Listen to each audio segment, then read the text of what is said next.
Hello guys, good evening. So, meron ako sa inyo ulit papakita. Regarding pa rin to sa GNS3 project na ginagawa ko. So, last time, ang pinakita ko sa inyo is ito, di ba? Yung meron tayong dalawang ISP. Tapos, yung firewall 1, active firewall natin, is merong connection sa Globe, merong connection papuntang PLDT. Ganon din sa firewall 2. Yan, meron silang dalawang link. So kumbaga multiple link tayo diyan. Multiple one connection. Okay, so ang goal ko dito last time is pag nag-down tong link na to, yung traffic dito sa local area network natin is lilipat dito, di ba? Sa kabila, sa puntang internet. And then pag nag-down din to, yung local area network dito sa baba, dito naman dadaan, tapos dito sa color orange, kasi yung color orange yung primary natin. And then pag ito naman nag-down, syempre dito. Yan, ganyan yung goal ko last time. Okay, so nagbe-base tayo sa nagbe-base ako sa link failure. Gaya nito, itong port 6, itong mismong link, pag nag-down talaga tong link na to, nagloko or na-unplug, is dun lang siya magfe-fail over. Ganun yung ganun yung natin. Ganun yung condition natin last time. Okay, so ngayon ito yung current setup or diagram ko. So ganun pa rin naman ang goal is mag-fail over. Kunwari ito, mag-down tong link na to, mag-fail over dito. Tapos pag nag-down tong link na to, mag-fail over naman dito. Tapos pag nag-down naman tong link na to, mag-fail over din dito. So ganun pa rin yung goal. Pero yung nadagdag sa goal natin ngayon is hindi tayo magbe-base sa link failure or sa unplug link or nag-down yung link. Hindi lang tayo basta-basta magre-rely doon. So magre-rely tayo sa tinatawag nating latency or sa quality ng link. So halimbawa ganito, huwag niyo muna pansinin tong PC dito. Isipin niyo ganyan yung connection. So ito yung primary natin, di ba? Ito yung primary. So ang mangyari, kunwari itong primary na to nagkaroon ng 500 milliseconds na latency. Yan, ang bagal na niyan. Sabihin natin ganyan, nagkaroon ng 500 millisecond na latency. I-consider na ni firewall itong link na to as low quality links or unstable link. So ngayon ang gagawin ni SD1, i-reroute niya yung traffic dito sa port 7 natin. So, ibig sabihin magfe-fail over siya. Pagka etong link naman na to naka-recover na, nag-optimize or naging stable na, ito na ulit yung ipi-prefer na link or way papuntang internet. Babalik na dito. So ngayon ang ginawa ko is ito, meron kayo nakikita ditong Alpine Linux. Ayan, PC yan, Linux PC yan. Ayan yung gagawin nating parang pang-emulate ng latency. Kasi dito, diba, halimbawa, yung traffic dito sa local area network natin, dito siya lalabas, diba? So magko-configure tayo dito sa Alpine Linux ng, halimbawa, mag-i-inject tayo ng 500 milliseconds na latency. So magkakaroon na ng 500 milliseconds na latency dito sa link na to.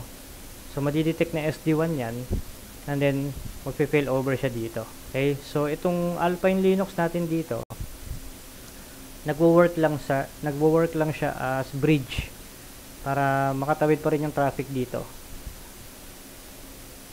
Yan, makatawid yung traffic. Bridge lang siya. Nilagay lang natin siya sa gitna dito para mag-inject tayo ng latency. Okay, so mamaya makikita nyo. So puntahan natin yung firewall. Ito yung aking firewall.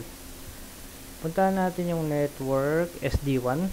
So yan na, sa SD1 nandiyan yung mga member. Ayan yung mga one port natin, diba? Yung mga port na facing internet. So kung mapapansin nyo, yung traffic nandito sa port 6. Ayan na, port 6, di ba? So, alam nyo naman na yan sa mga nakapanood ng video ko. So, nasa kanya yung traffic. Tapos, may rules tayo. Ayan.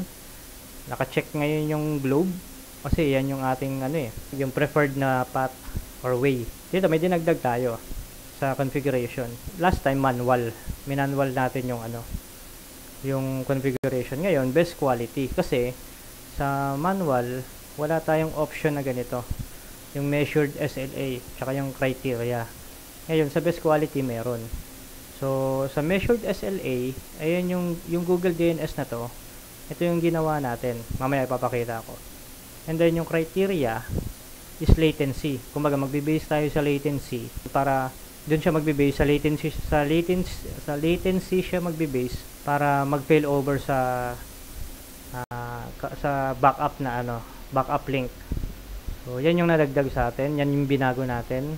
And then, dito sa performance SLA, yan, gumawa ako. Ito yung Google DNS kanina na nakita nyo. Pinakita ko sa inyo.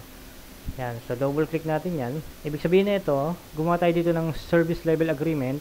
Ito yung piniping natin. Piniping natin si public DNS ni Google. Gamit yung port 6. Yan. Piniping niya, continuous. Or sabi natin every 1 seconds. Ito kasi yung interval eh. Yan. Magpiping si firewall every 1 second dito kay Google Public DNS. Gamit si port 6. Ngayon, ang sinet-up lang natin dito is latency lang para mas basic lang.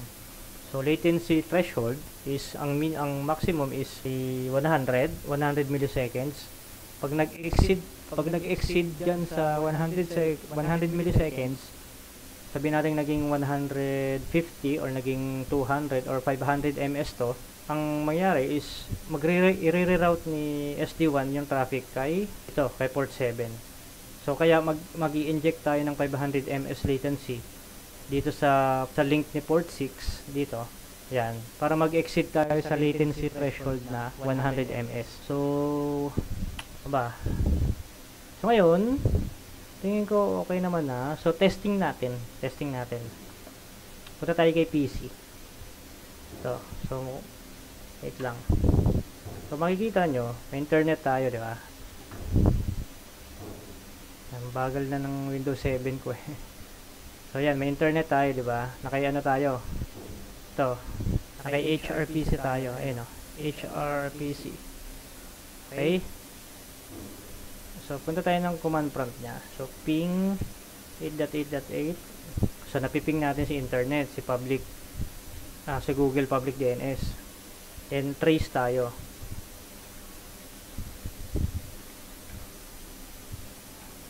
Okay. Okay na.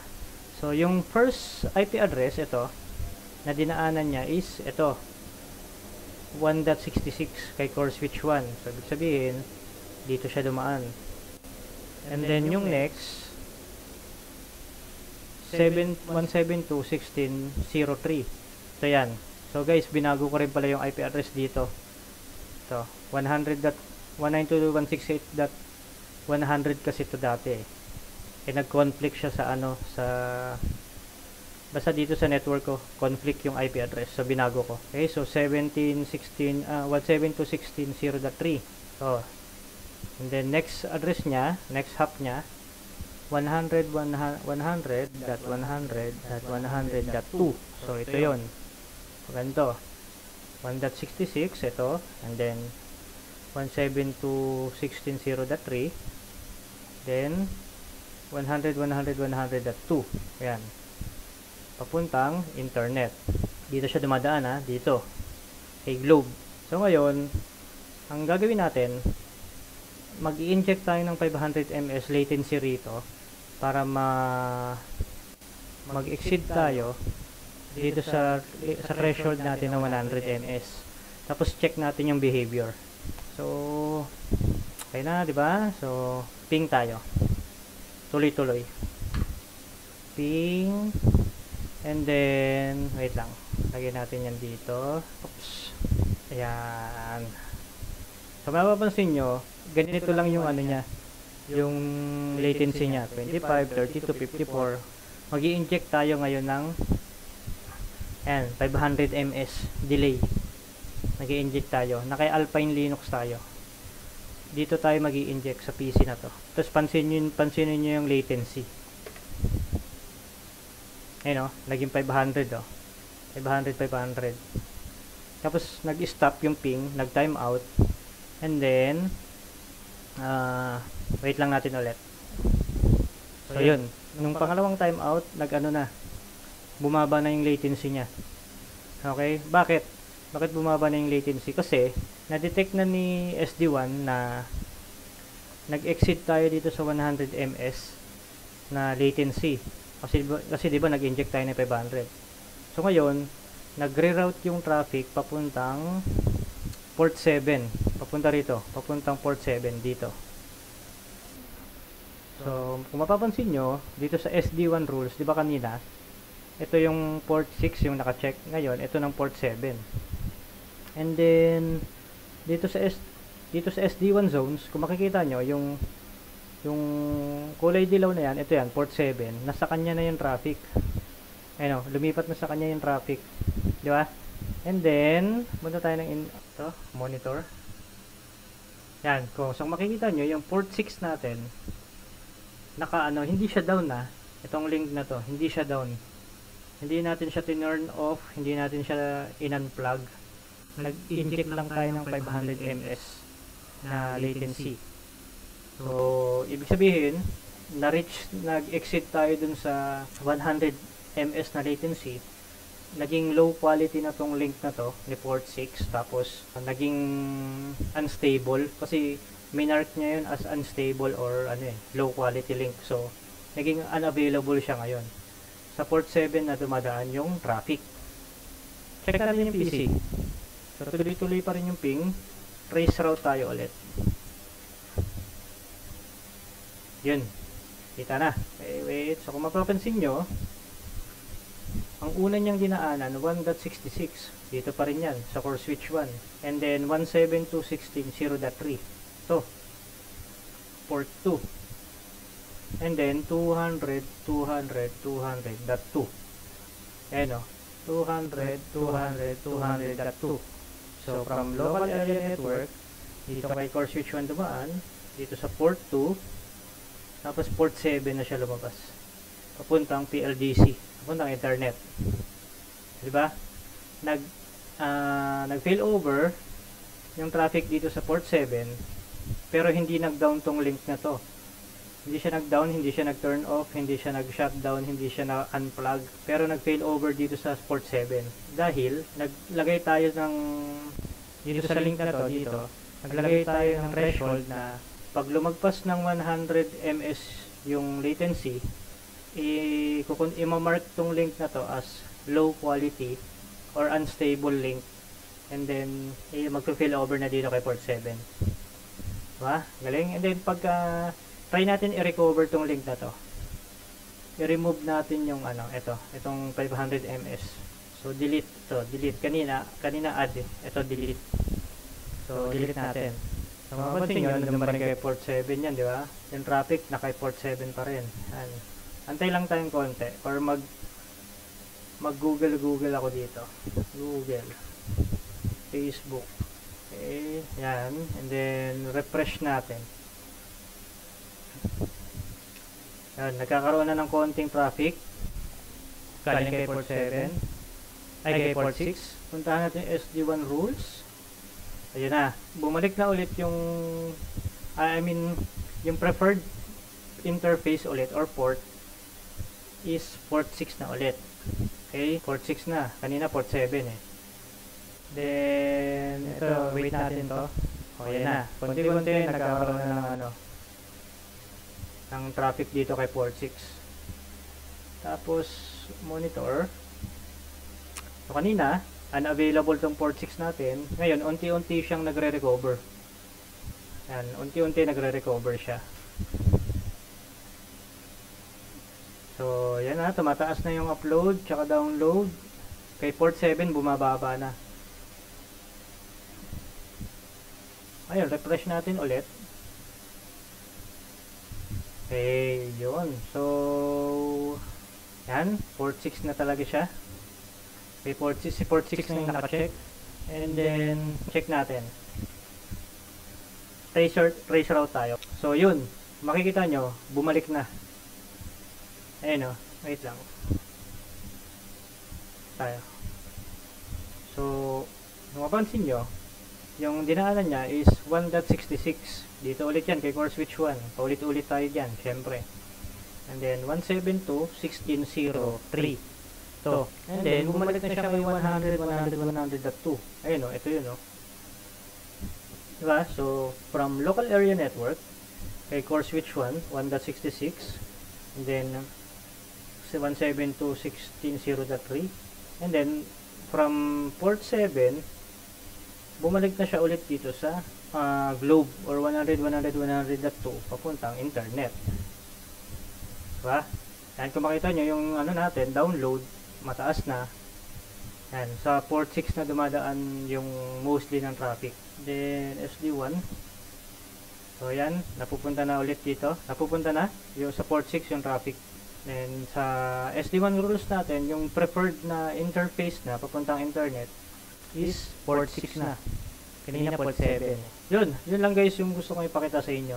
Yung sinet up ko ngayon. Yung mag-fill over yung traffic from port 6 to port 7, hindi lang based sa nag-down tong link na to. Hindi lang dahil na unplug or nagloko yung cable. Kumbaga, nag-fill over based sa latency. Okay? Or sa performance ng link na to. Kung gaano ka quality or gaano ka stable, kung gaano ka stable. So, and then nag-set din tayo ng threshold dito sa link na to ng 100 milliseconds na latency. And then pag nag-exceed sila dun sa 100 ms, sabi natin nag-inject tayo nga ng 500 ms, madidetect na low quality link tong link na to or unstable, i-mark as unavailable tong link na to. So mag-fill over dito sa port 7. So yun lang guys, maraming salamat po.